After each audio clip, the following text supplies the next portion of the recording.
Welcome back to the Arise interview, where we speak to the newsmakers as well as ordinary people doing extraordinary things around the world and featuring the voices at the heart of the stories. I'm Charles Anyagolo. Now, today is the United Nations Human Rights Day, and according to its official website, this year's theme is Youth Standing Up for Human Rights. The UN believes that the participation of youth is an essential element to achieve sustainable development for everyone. It sees young people as major drivers of social, economic and political transformation. Here in Nigeria, the Constitution guarantees human rights, including the right to life, liberty, equality, freedom of expression, etc. And the country is a signatory to the UN Human Rights Convention. But many across Nigeria believe that successive governments have strayed further and further away from its responsibilities to protect the human rights of its citizens. We'll talk about that in a moment. But first, here's the President of the UN General Assembly delivering his message on Human Rights Day. For more than 70 years, the Universal Declaration of Human Rights has been a masterful document that proclaimed the inalienable rights which everyone is entitled to, regardless of race, color, religion, sex, language, or other status. Human rights are the foundation of peace, development, and justice, and at the core of the Sustainable Development Goals. The theme of the 2019 Human Rights Day is Youth Standing Up for Human Rights. The active engagement of youth in all facets of life is central to achieving inclusive and stable societies. We have to utilize the idealism of youth and empower them to stand up for equal rights and fair treatment of everyone, everywhere. Human rights are for everyone. We need to ensure that youth have the right to participate in decision-making and have their voices heard. As President of the 74th session of the United Nations General Assembly, I've chosen quality education and inclusion among my priorities. Access to inclusive quality education empowers youth to better know and claim their rights. As Malala Yousafzai says, one child, one teacher, one book, and one pen can change the world. Education is the only solution. As we end the 16 days of activism against gender-based violence today, I commend the contributions of women human rights defenders worldwide for their dedication to upholding our human rights. Well, for more on the state of human rights in Nigeria and beyond, I'm joined now in the studio by the Executive Director of the Civil Society Legislative Advocacy Center, CISLAC, Auwal Musa Rafsanjani, and by Esther Ikubaje, who is a campaigner with Amnesty International Nigeria. Thank you very much indeed for coming in. And I'll start with you, Mr. Rafsanjani. What is Human Rights Day about in the Nigerian context? In the Nigerian context, Human Rights Day is a day that reminds us with those fundamental rights that God has given us, that our Constitution has also guaranteed us, that also global, human rights has also given us, which Nigerian government is signatory to.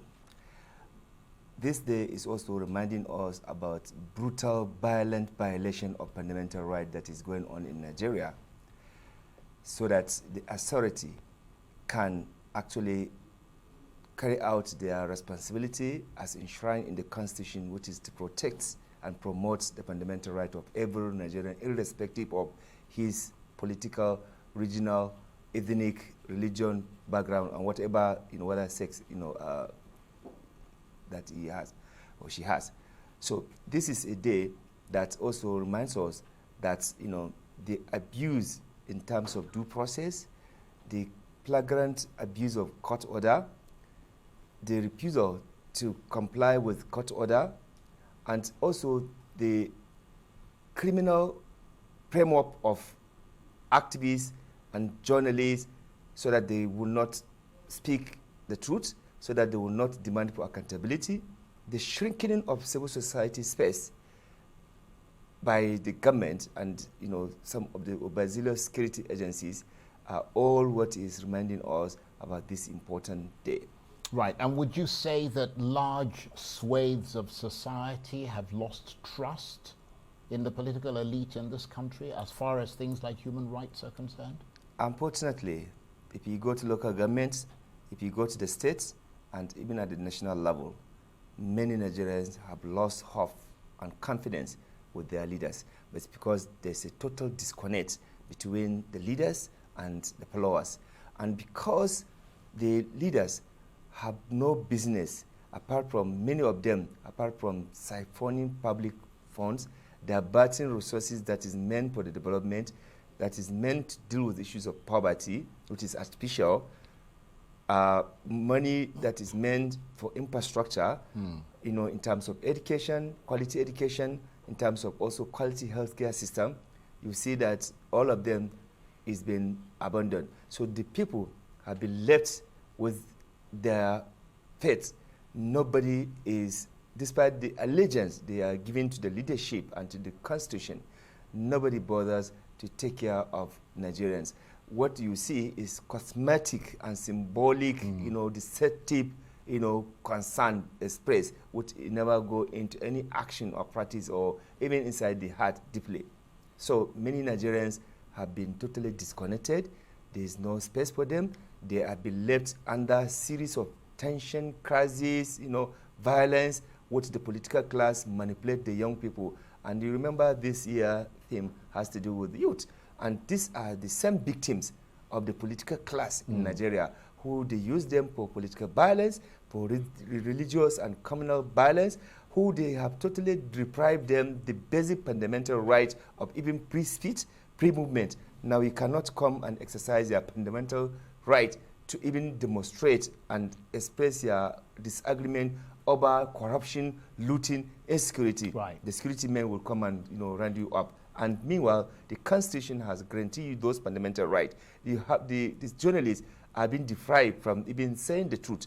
The civil society have been emasculated. So this is really sad. And this thing is happening with people that are also beneficiary of the collective effort we have made to